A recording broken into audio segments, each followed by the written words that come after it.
Kita harus merinci bagaimana membuat Indonesia menjadi negara superpower pada tahun 2045, di mana sampai saat ini siapapun yang mau menjadi RI 1 yang sedang menari di panggung media dengan kegenitan nampang agar populer, mereka belum menunjukkan apapun rencana ketika mereka nanti jadi RI 1. Nanti mau dibawa kemana negara ini pun tidak pernah dikatakannya. Bahkan pengalaman yang lalu-lalu sampai ketika menjabat pun masih bingung. Saat ini yang mereka lakukan hanya liputan receh. Mereka naikkan ke sosmed atau bawa tim media kemana-mana untuk disiarkan agar menjadi populer dan terkenal. Namun yang ada, kegenitan tersebut terlihat jadi biasa saja, bahkan cenderung membosankan. Malahan meniru cara Pak Jokowi di tahun 2012 dan 2013 tersebut yang sampai saat ini dilakukan. Itu aneh. Mereka meniru gaya populerisme tersebut yang ternyata cocok di Pak Jokowi namun dipakai yang lainnya. Ya agak waku, gak pas begitu. Kalau Newman bagaimana? Kita tidak menyibukkan diri dengan panggung keterkenalan fisik, tetapi mengisi otak kaum new mind dengan informasi dan keilmuan. Konsep bernegara kita ketika mandat didapat salah satunya adalah negara akan membuat infrastruktur jalur transaksi baru. Ibarat di tahun 1964 di mana pemerintah kala itu di zaman Lyndon B. Johnson memerintahkan DoD atau Department of Defense untuk membuat alat komunikasi baru di luar kabel atau di luar PSTN yang selama itu dipakai hampir sudah 50 tahun. PSTN adalah sambungan kabel untuk telekomunikasi, untuk telepon. Lalu di tahun 1969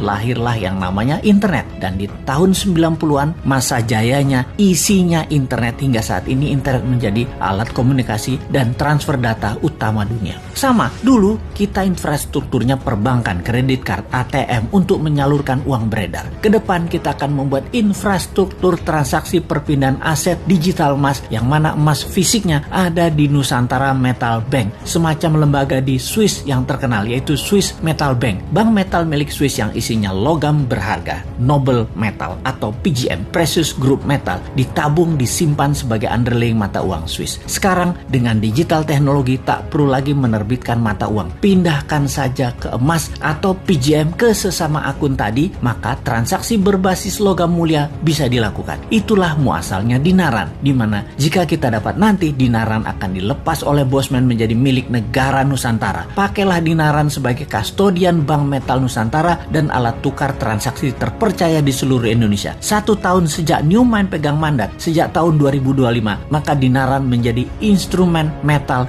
70% transaksi di Indonesia pakai emas, dan 5 tahun berikutnya 70% transaksi ASEAN memakai emas. Dalam 10 tahun ASEAN dan 30% dunia pakai emas transaksinya. Itulah di tahun 2035. 10 tahun kemudian atau 2045, 60% transaksi dunia pakai emas berunderlying Nusantara Metal Bank. Di backup pasal 33 Undang-Undang 45, semua harta sumber daya alam dikuasai negara dan dipakai untuk kepentingan rakyat Indonesia awalnya dan untuk kepentingan rakyat dunia berikutnya. Beda ya dengan old mine. Aset sumber daya alamnya didagangin sama Tiongkok dan Amerika.